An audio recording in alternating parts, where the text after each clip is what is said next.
เซเนาะทุกคนบ่ฮู้ว่าสิได้หรือบ่แล้วมาก็ไกลไกลมันยังก็จะยิงมันละหานำเมืองสงขลาแขวงสะวรรณเขตบ่เคยมาจักเทื่อพี่น้องบ่ฮู้ว่าสิไปหาทางไหนกันลงทางก็มานำเอากันเด้อไปไปจังได๋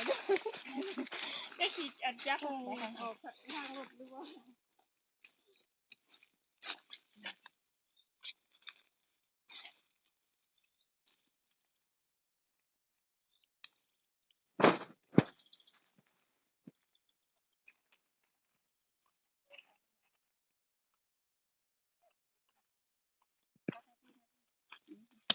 แก่แล้ว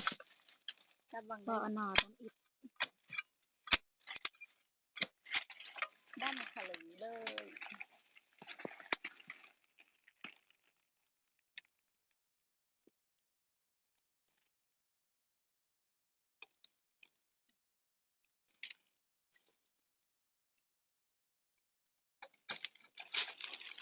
นี่มาบักไง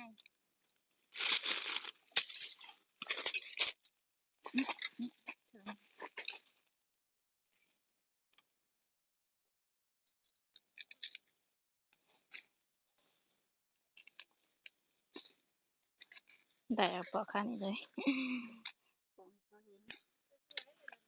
เลยทางขวมไปน่ะบ่ได้วะ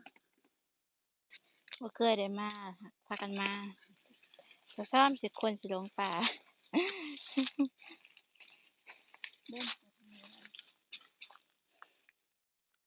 เพราะน้ำไม้ไผ่ไหม้น่ะมีแต่แหนงให้ซอยยิงหักเอากันหลายแหนงเติบ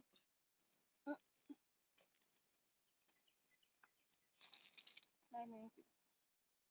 เอาน้ำไม้ค่ะน้ำไม้อีก1คนอีก1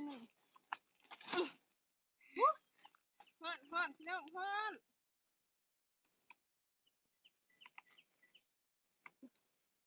แหนงมาเกงไปเสะ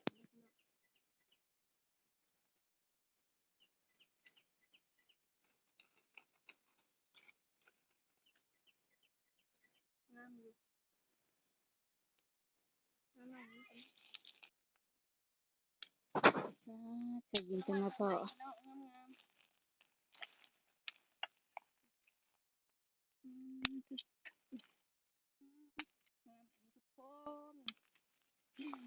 งามคือคนเอา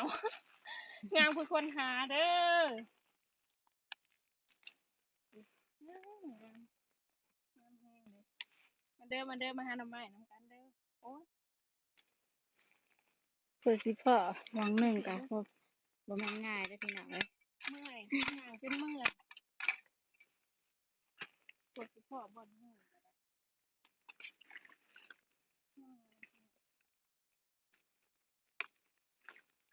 สลินจักอยู่ไสสลินเฮีย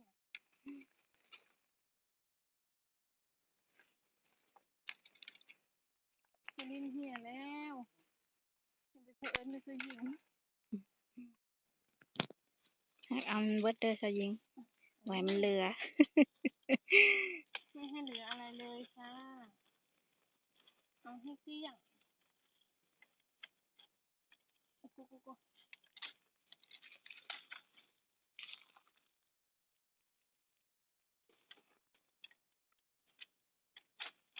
ูมันอยู่พี่น้องทั้งเทิงมันบ่เทิงบ่สยิงเตี้ยสลินลาละชูกระหมู่3 คนนี่เฮาเตี้ยสุดลองมากับสยิงสลินสูงกว่าหมู่เลย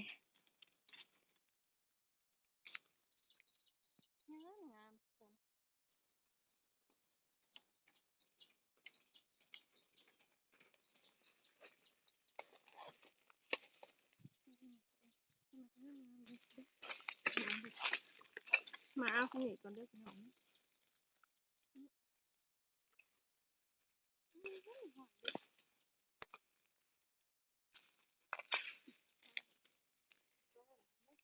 น้ำไม้ไผ่ไหม้มันออกเนาะบูเอาก่อนค่ะทางนี้ต้องได้บู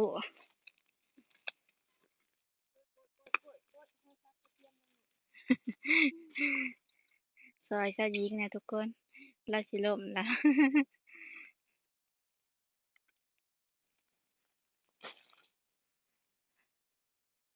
ทำปื้อ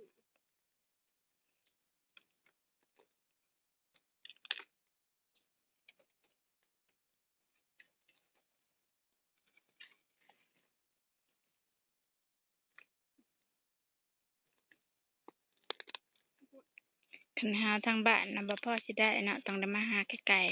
มาหากะงมไปเลยพี่น้องบ่จัก ๆบ่จักทางได้หักพากันมา จักทางพากันมามีดอยู่น้ำพลินเนาะ อืม มีดใส่งามพี่น้อง ก่อหนึ่ง อ่อน ก่อหนึ่งก็ได้หลายเติบเนาะ ๆนี่เดี๋ยวพ่อแกงพุ่นแหละ มานบัดนี้มาเลาะมาก็สะเอิ้นแล้วมานพี่น้องงาม มียินแต่เสียงสลินก็จักอยู่ไส เฮ้ยยังงามมีแต่แดง มีดบ่มีเลยเพิ่นเอามือหักเอา มีดมี มีดเอามาอันเดียวเพิ่นอยู่นำสลิน บ่ได้ถือมา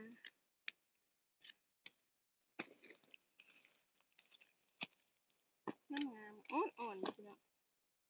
ไม้ไผ่ไหม้น้ำหอมเนาะ แม่นแกงก็หอมอ่อนสลีเนี่ยเราซื้อกระต่ายถ้ายิ่งน่ะซื้อทงผ้า ทงผ้ามันสิง่ายกว่าพี่น้องไปกันเลย หาก็ต่อไปบัดนี้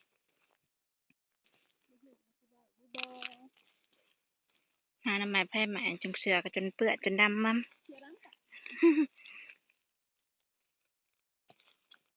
เป็นจังได๋สลินมันอยู่บ่ มันจะแดงมัน อืมเฮ็ดโพดให้สยิงก่อนเด้อบ่ทันสิได้หิวน้ำเด้อมันร้อนเนาะร้อนน่ะหิวน้ำ ดงให้เต็กมือหัดลม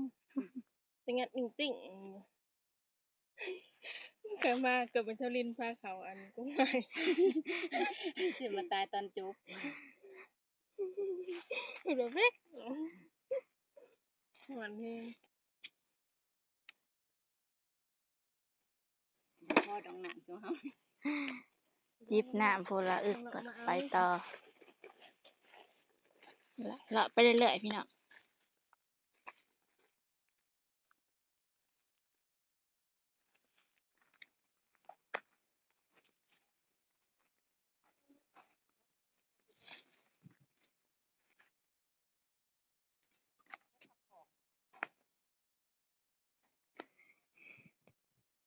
น้ำเส้นบกแห้งเนาะ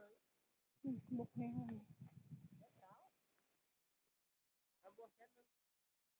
าเพาะก็หาปลา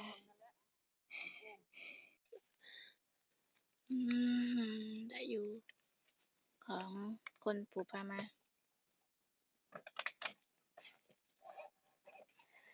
กินเลยทั้งนั้น เทลินเพิ่นเมื่อยแห้งเมื่อยเพิ่นมากินสม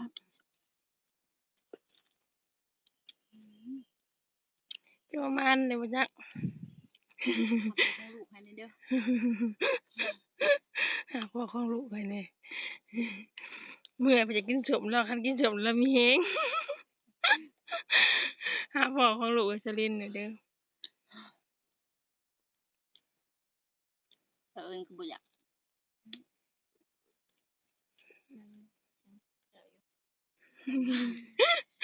มันยังสาวอยู่ ไม่เนี่ย มันสลินจนเมื่อยไปจะกินสม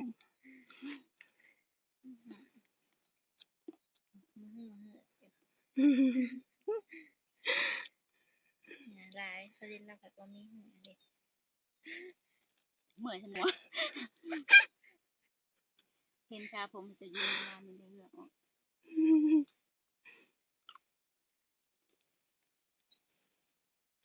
ซื้อข้าวมาซื้อน้ำมากินจักแหน่จักยามแล้วจะได้มื้อ เมื่อยแห้งแล้วก็เมื่อยแล้วเว้ย ซื้อข้าวก็ซื้อข้าวเส้นแล้วสวัสดีครับ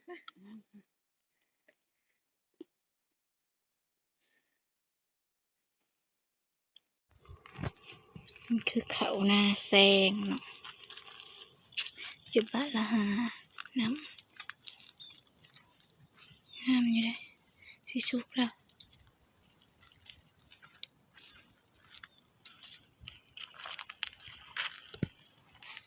เนี่ยไอ้บองไม่บองนั่นนะมันแห้งมาบองมันน้ำคลองหอดน้ำคลองมันสุ่มจากว่ามีน้ำมาบ่บอกมันมีน้ำแน่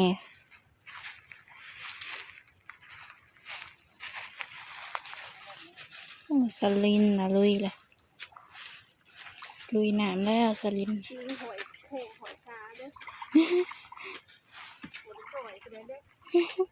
เป็นปีนจับเป็นสลินนะสยิงว่าบริจาคเลย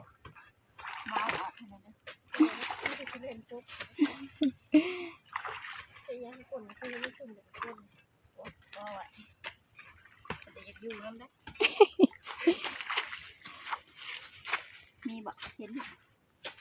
จักน้ำสยิงก่อนจุบเลยคือเถอะนะ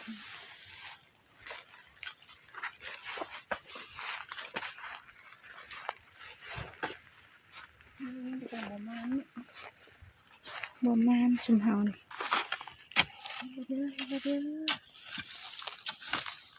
มันบังไว้เดี๋ยวเอาไปคืนก็สิเหลือเสือสิแล้วสลินเห็นอีกแล้วหมา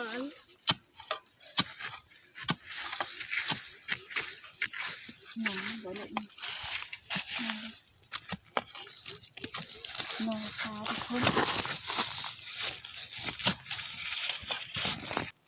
น้ำอันนี้น้ำทุกคนเนาะสับแก่เขา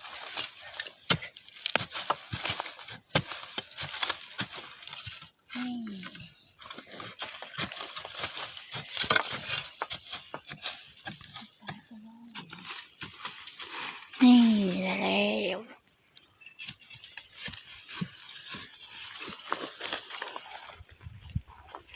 ไม่ต้องมีดอกดังเนี่ยนะคะฉันก็ได้เรื่อยๆค่ะ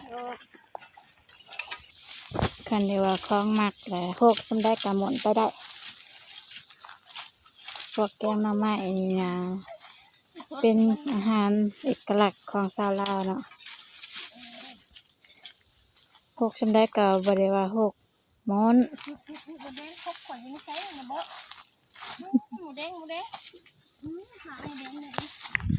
เมื่อยห้าน้ำใหม่เลยพี่น้องห้าเลยได้กะบ่ได้เพราะได้แกงอยู่เมื่อยแห้งนี่ที่พากันไปอาบน้ำคลองแหลกอย่างที่พากันเมื่อห่อนแห้งในตอนนี้นะรู้สึกว่าเสือในข้างในนี่เปียกเบิดมันห่อนไปเด้อไปอาบน้ำนำกันเด้อ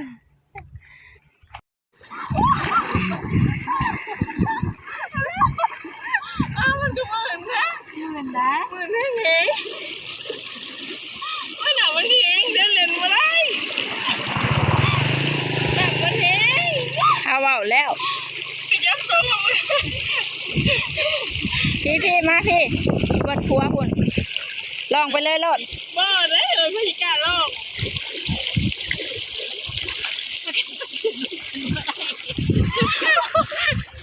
นาทีนะไปเล่นอยู่ว่าขาเสือละขามครัวเนาะทุกคนเห็ดไปกระดึบอีกคือบ่งคืบนี่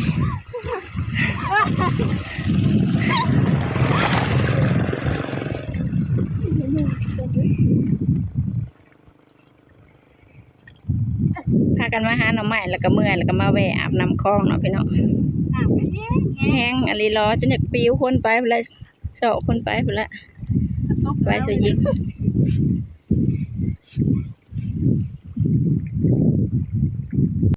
มาเด้อพี่น้องมาเล่นน้ำคลองกันเด้อป้าสิบ่ไปบ่เนาะเนี่ย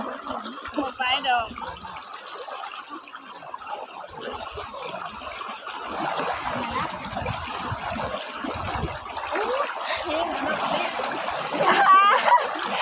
บนเรือปิ้วได้นะมาต้องพี่มันเหมือนเนาะไม่เคยเล่นน้ำคลองมันพี่น้องมันเล่นน้ำมันกันเด้อม่วนนะเกาะม่วนน่ะสิตายแล้วน้ำสิพัดไปแม่งได้เกาะนั่นนี่น้ำมันเองน้ำแห้งเลย ได้เด้อเขาลุกมาได้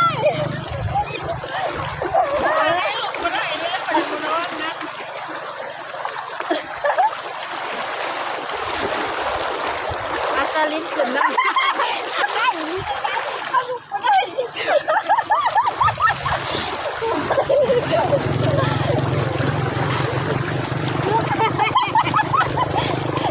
เป็นสังกัด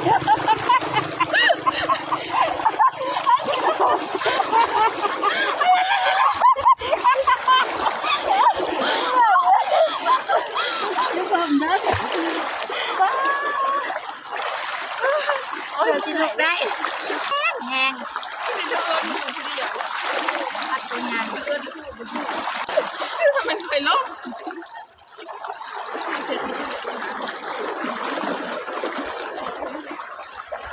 เอาแต่ตัวเดียวก็ลูกได้ก็ลูกได้เชี่ย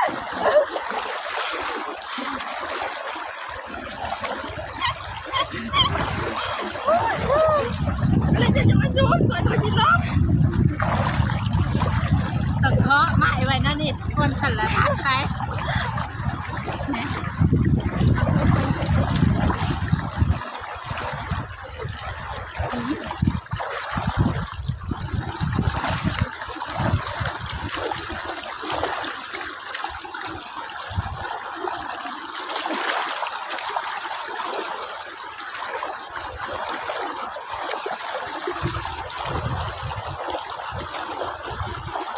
นั่งลงมาได้เนาะ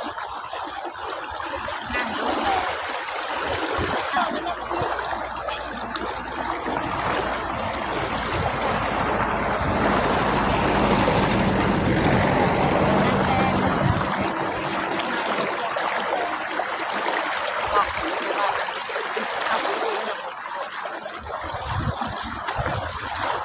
ได้ได้ได้อันยืนอยู่นั่นนี่ได้อยู่ไปนั่งลงมาได้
เดินไปแม่ไปจุดนั่งเครื่องเลยจะดูอะไรอยู่ไปที่หักเอาไหมที่หักมาดอก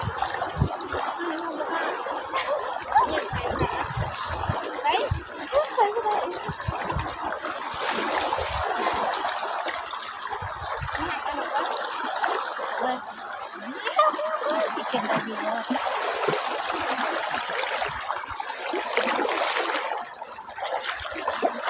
จำได้เลยจำได้มันยืมได้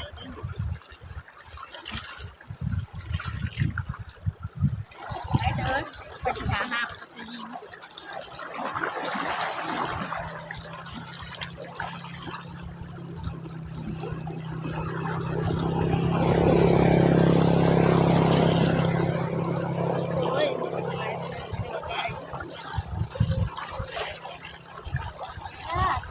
เอาเด้อจ้ะเอาเด้อ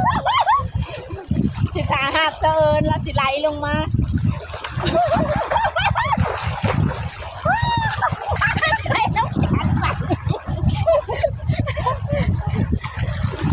เกิดบนมีชีวิตเนาะ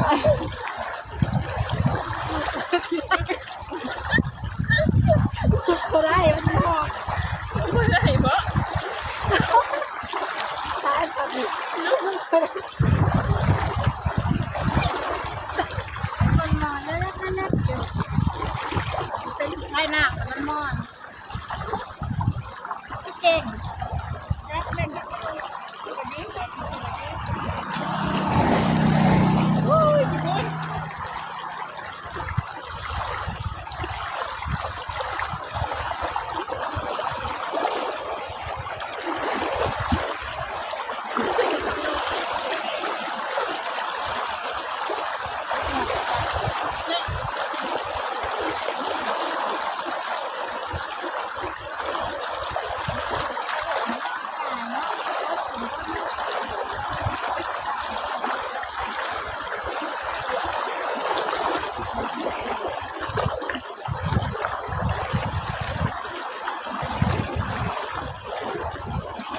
แต่จะมาท้อใหม่ทุกคนอยากไปน้ำหนัก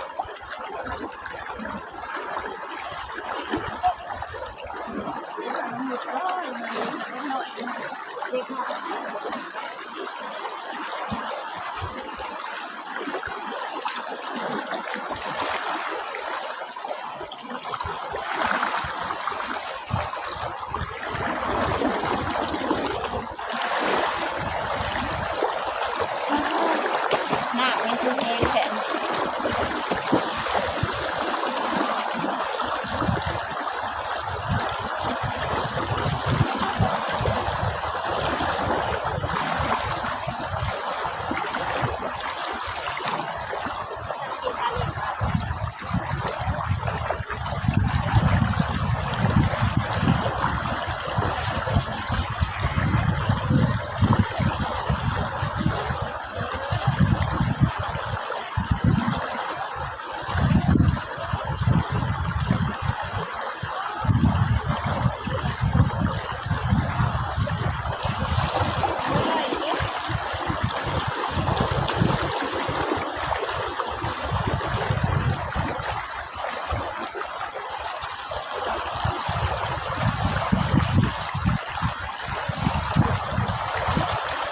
คนได้ล่มกับพวกลูกนะ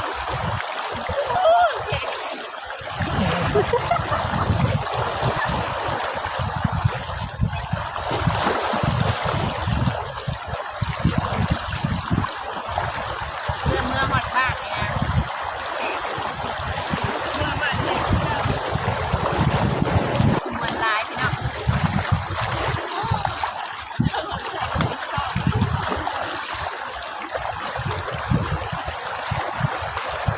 ถ้าไม่ก็ได้ก็ม่วนเชย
เล็บข้อแหละพี่น้อง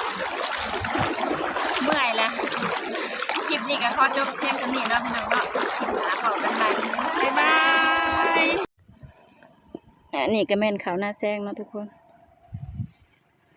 เขาจะห้องเห็ดปีนี้นะสยิงเนาะปีกายปีชื่นนี่ก็บริเห็ดงามแห้งอันนี้ทุกคนไปจนสุดแสงหูแสงตาแล้ว